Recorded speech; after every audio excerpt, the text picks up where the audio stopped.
Kani kadega Batisi TV, bat pidang pet yaki kubor baman kasni, balawan rasha pi da ka Orange Nissan, lom so po niya Fabricate Shillong, ringkat bat ka BDW International School Nongmansong, Langkarding Shillong. Admissions open now.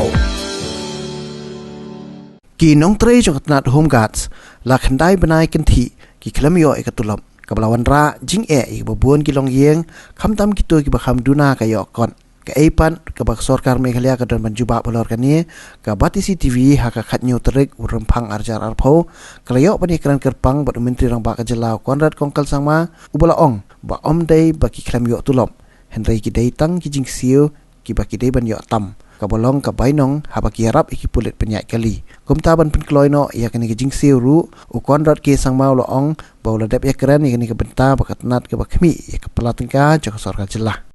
These are, of course, it's not that home guards have not received. Home guards are receiving, but there is an additional stipend or additional money they get to do the duty as traffic, supervisors. So the normal salary which they're supposed to get is being given. It is the incentives that is there which has to be given. I have already spoken to finance department almost about 2 weeks back.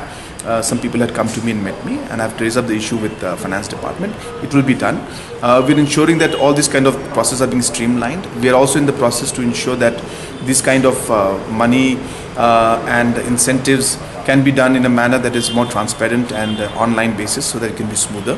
So in the future, we're trying to, as I said, give it online and through systems and use technology to ensure that process can be done faster and can be done on time.